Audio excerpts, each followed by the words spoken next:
Hello students. In previous class we have studied about breathing, respiration and types of respiration. Now today I teach you what is the difference between respiration and breathing. And then we will discuss some important activities and respiration in different types of organisms. Okay. Breathing and respiration, they are differ from each other. Breathing, respiration.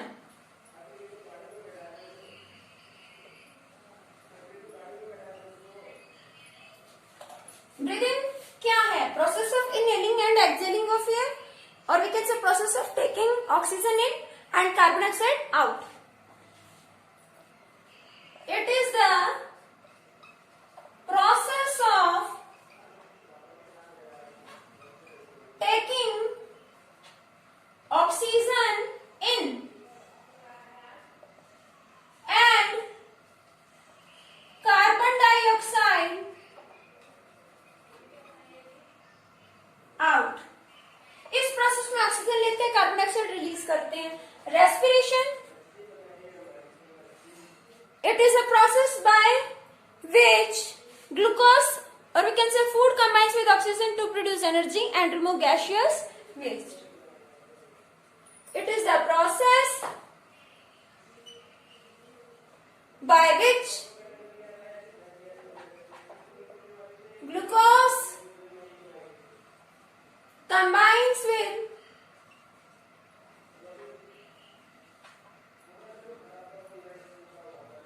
oxygen gas to produce energy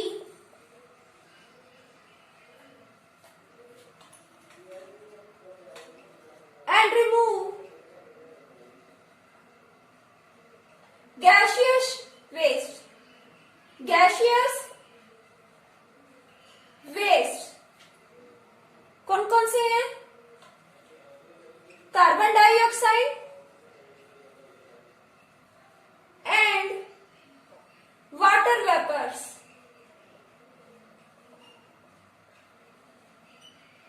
इस process में food combine होता है, oxygen से produce करता है energy और क्या remove करता है? Carbon dioxide and water vapours.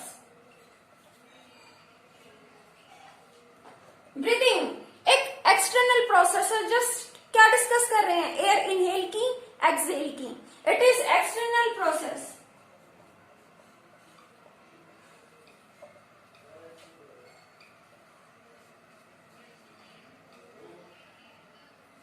ये एक्सटर्नल प्रोसेस है, ये सेल्स के बाहर होता है. It is an external process. It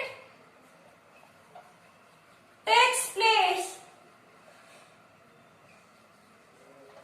outside the cells. And respiration, ये इंटरनल प्रोसेस है. It is an internal process और सेल्स के अंदर होता है. It takes place in the cells. Cells में कहा? Mitochondria. And mitochondria is power house of the cell. तो सेल के अंदर होता है. ये इंटरनल प्रोसेस है और ये प्रोसेस होता है inside the sales.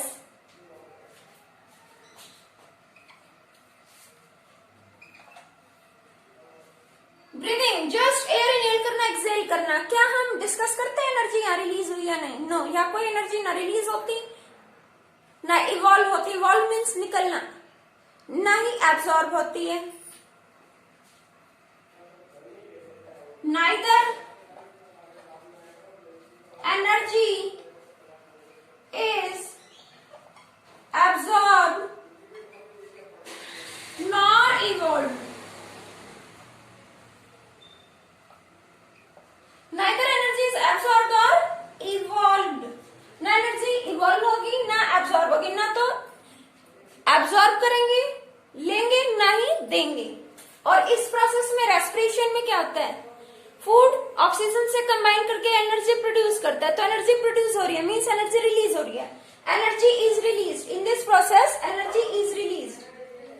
Energy is release. Energy release होगी कंट्रोल्ड अमाउंट में, step by step. Energy is release in controlled and stepwise manner. stepwise तरीके से एनर्जी रिलीज होगी. ब्रीदिंग में तो जस्ट एयर ले रहे हैं और दे रहे हैं, तो यहाँ पर ब्रेकडाउन तो हो ही नहीं रहा. ब्रेकडाउन डिस्कस कर रहे हैं फूड का, नो. तो यहाँ कोई ऐसे ऑर्गेनिजम्स की नीड नहीं होती जो फूड को ब्रेक करें. वो कौन है? वो ऑर्गेनिजम्स जो बॉडी में फूड को ब्रेक करते हैं, एंजाइम्स. तो यहाँ ब्रीदिंग में एंजाइम्स नहीं होते. नो एंजाइम्स या नो एंजाइम, कोई भी एंजाइम इन्वॉल्व नहीं, तो नो एंजाइम इज इन्वॉल्व. इस प्रोसेस में ब्रीदिंग में कोई भी एंजाइम इन्वॉल्व नहीं होता. और रेस्पिरेशन में enzymes are involved. Pepsin, amylase, lipase, trypsin, ये अलग अलग लोकेशंस पर होते हैं और इनका काम होता है प्रोटीन, फैट, कार्बोहाइड्रेट्स को ब्रेक करना, कॉम्प्लेक्स फूड को सिंपल बनाना. So enzymes are involve.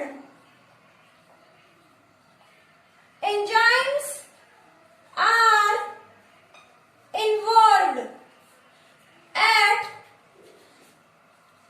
Certain stages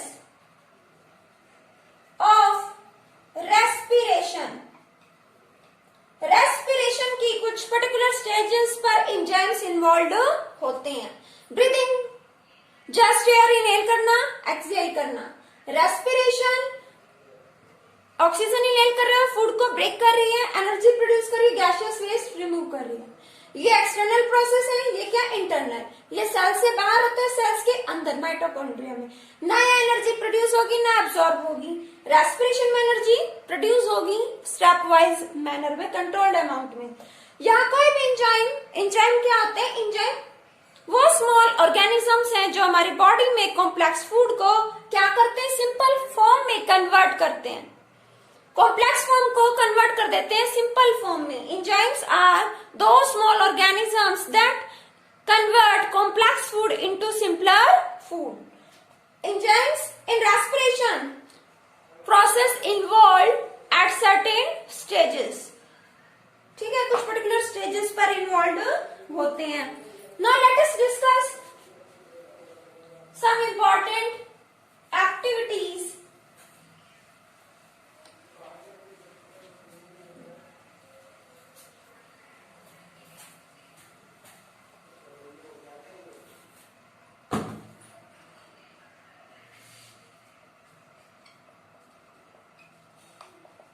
Activity 1, chest. Change in size of the chest.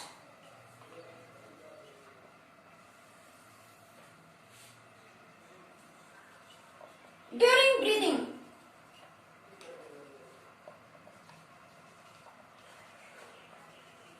जब आप एयर इनहेल करते हो, एक्सहेल करते हो, तो चेस्ट के साइज में कुछ चेंज आता है?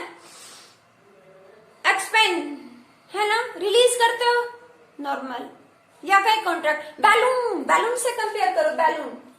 बैलून में एयर फिल करते हो, क्या होता है? एक्सपैंड. एयर निकल जाती है, हवा निकल जाती है, तो क्या हो जाता है? कॉन्ट्रैक्ट. फिर से एयर फिल करोगे, एक्सपैंड. ऐसे ही हमारे लंग्स, इनहेल करते हो, इनहेल मीन्स अंदर लेना, एक्सहेल मीन्स बाहर निकालना. इनहेल करते हो, एयर लंग्स में फिल हो जाते हो, तो लंग्स बैग लाइक स्ट्रक्चर है इनका. बैग में हवा भरेगी तो क्या होगा? बैग फूल जाएगा. हमारे लंग्स में एयर आएगी तो लंग्स क्या होंगे? फूल जाएंगे. तो ये देखो बेटा, हमारे जो लंग्स हैं ड्यूरिंग इनहेलेशन दे एक्सपैंड्स. साइज क्या होगा? चेस्ट का इंक्रीज हो जाएगा. एयर अंदर एंटर करेगी, लंग्स का साइज एक्सपेंड होगा, लंग्स एक्सपेंड होंगे, साइज इंक्रीज होगा, तो चेस्ट का साइज क्या होगा? इंक्रीज. और जब एक्सहेल करते हो तो नॉर्मल साइज हो जाता है या फिर कॉन्ट्रैक्ट। तो एक्सपेंशन कॉन्ट्रैक्शन ये चलता रहता है लंग्स में। इनहेल करना, एक्सहेल करना, एयर लेना, एयर रिलीज करना, बाहर निकालना, ऑक्सीजन लेना, कार्बन डाइऑक्साइड रिलीज करना। ओके बेटा। Change in size of the chest during breathing, क्या होगा? साइज इंक्रीज होगा। During inhalation size of the chest is increase, क्या होता है? increase during inhalation। inhalation of, मैं शॉर्टकट लिख रही हूँ, inhalation of ऑक्सीजन। जब ऑक्सीजन लेते हो, एयर इनहेल करते हो तो चेस्ट का साइज इंक्रीज होगा और डिक्रीज हो जाएगा ड्यूरिंग एक्सहेलेशन। साइज क्या होगा? डिक्रीज, कम हो जाएगा जब क्या करोगे? एक्सहेल, एयर बाहर निकालोगे, एक्सहेलेशन ऑफ कार्बन डाइऑक्साइड। जब लंग्स में ऑक्सीजन क्या होगी? फिल होगी, तो लंग्स का साइज क्या होगा? एक्सपैंड हो जाएगा। और जब बाहर निकालोगे कार्बन डाइऑक्साइड तो क्या होंगे? कॉन्ट्रैक्ट हो जाएंगे। ओके, फील करो एक्सपेंशन कॉन्ट्रैक्शन। एक्सपेंशन कॉन्ट्रैक्शन तो लंग्स में ऐसे चलता रहता है। During inhalation size gate increase, during exhalation size gate decrease. Inhalation में इंक्रीज होगा, एक्सहेलेशन में डिक्रीज होगा। The next activity is mechanism.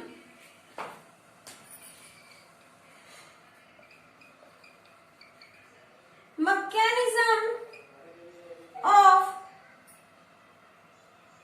breathing। हम बात कर रहे हैं मैकेनिज्म की, क्या होता है मैकेनिज्म प्रोसेस में। इसके लिए हम क्या करें? हम ले लेते हैं कोई प्लास्टिक बॉटल,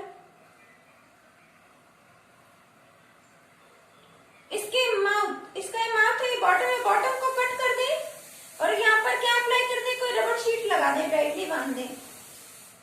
इसमें कुछ इस तरह से पार्ट है इसका जिसे आप पकड़कर खींच सकते हो, स्ट्रेचेबल है ये। और इसमें हमने पहले क्या किया? हमने कैन लिया, सबसे पहले कैन ले लिया, एक प्लास्टिक ले लिया, अब इसका बॉटम कट कर दिया। अब एक वाइप को आप उल्टा कर दो, इन्वर्ट कर दो, इस तरह की ट्यूब ले ली, वाइट ट्यूब, उसको नीचे से इस तरह से तो आप कर सकते हैं, इसको ऐसे उठाया और इसमें से निकाल दी। देखो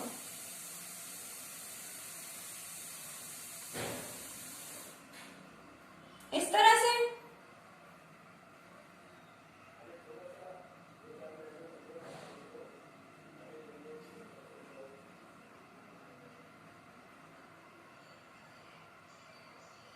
यहाँ रबर कॉर्क फिट कर दिए,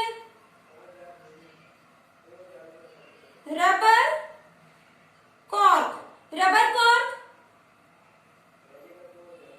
ये क्या है? वाइट ट्यूब, वाई शेप है इसकी। जार नीचे से कट कर दिया था, अब यहाँ पर क्या लगा दी? रबर शीट, स्ट्रेचेबल है। ये क्या है? Rubber sheet, rubber sheet. Okay बेटा, अब क्या होगा? सपोज ये रबर शीट क्या? डायफ्राम, हमारे यहाँ डायफ्राम, ये क्या हमारा डायफ्राम। और ये जो वाइट ट्यूब है इसमें हमने क्या लगा दिए? बैलून्स, 2 बैलून, 1 यहाँ 1 यहाँ, क्या लगा दिए? बैलून्स, रबर शीट लगाने से पहले। बाद में तो लग ही नहीं सकते, पहले जार लिया, उसको कट कर दिया, वाइट ट्यूब नीचे से ऊपर इंसर्ट कर दी, ऊपर कॉर्क लगा के फिट कर दी एकदम ट्यूब। ठीक है, अब ट्यूब के अलावा और कहीं से एयर नहीं जाएगी, कॉर्क एकदम फिट है। ये क्या है? रबर की कॉर्क है, ढक्कन है रबर का। नीचे क्या करा? व्हाइट ट्यूब के जो एंड से इनमें लगा दिए बैलून्स। ठीक है, जैसे आप बैलून में वाटर फिल करने के लिए टैप में लगाते हो वैसे ही। और नीचे क्या लगा दिए? Rubber sheet. अब जब ऐसे स्ट्रेच करोगे रबर शीट को तो क्या होगा?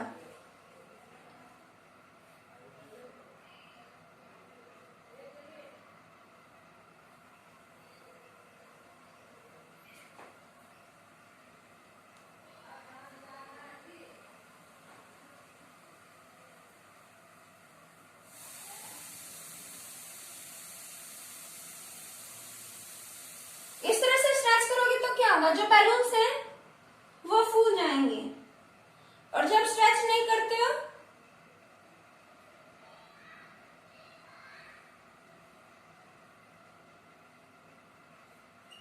तो कैसे होंगे बैलून्स, इस तरह से सिकुड़े हुए। ओके, और यहाँ क्या हो गए, बैलून्स फूल गए और कमजोर दिखा था, बेचारे सिकुड़े हुए हैं।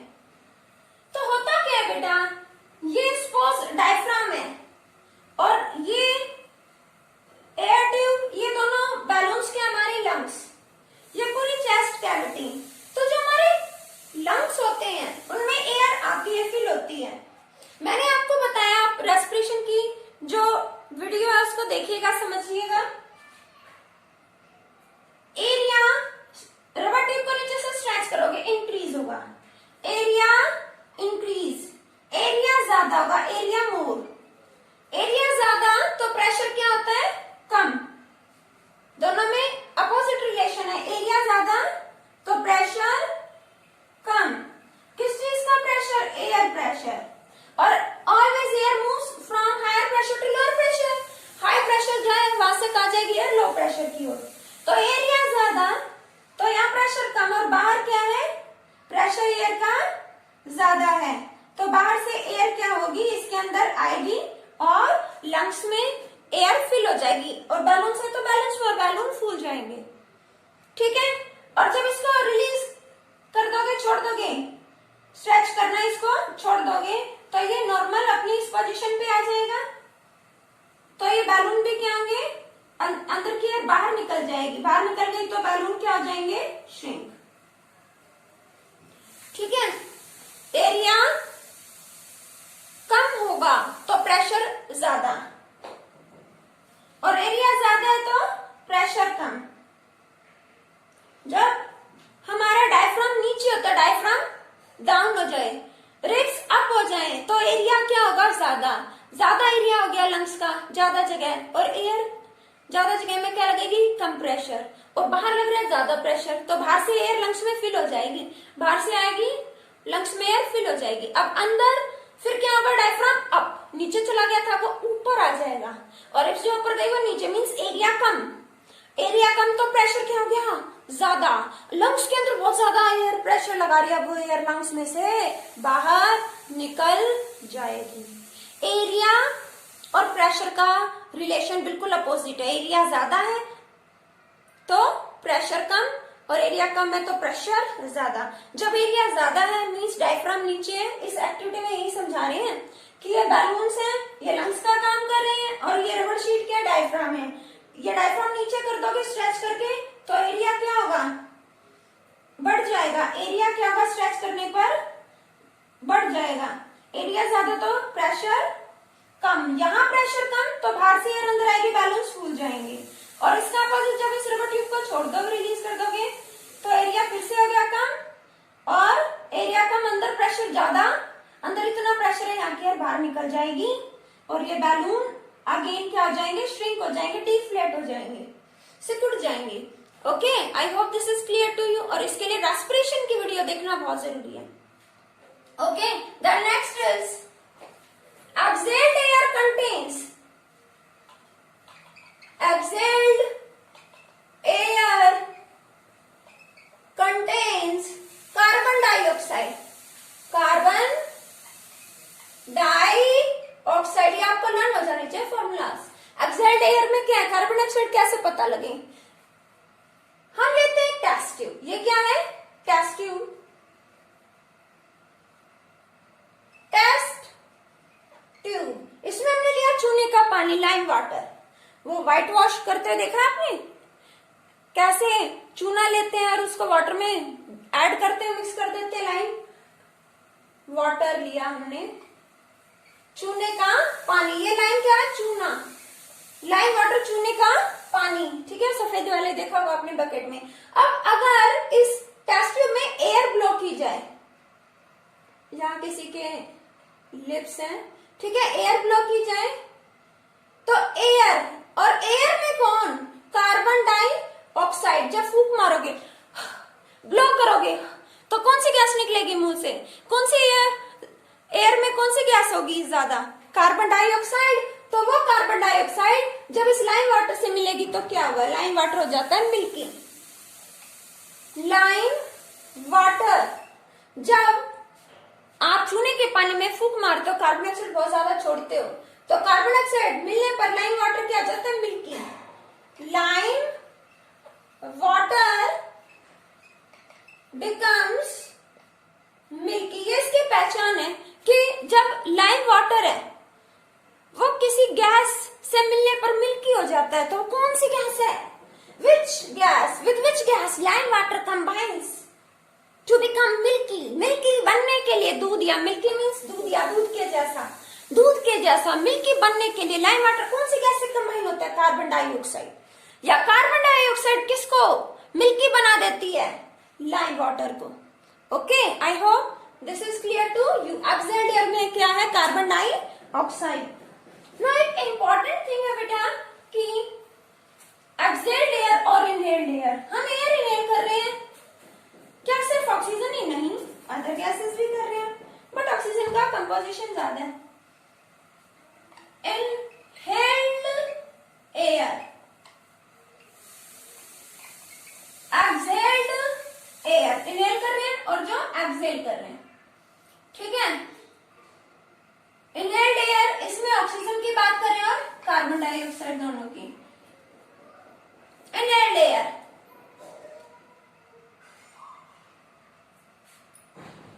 ऑक्सीजन इनहेल कर रहे हो कितना, एयर में ऑक्सीजन कितना है 21, हम परसेंटेज की फॉर्म में बात करेंगे, परसेंटेज इस टर्म में। इनहेल्ड एयर कितना ऑक्सीजन इनहेल करते हैं, कितना ऑक्सीजन है 21%, कितना 21%, परसेंट यहाँ लिखा है, बार बार लिखने की नीड नहीं।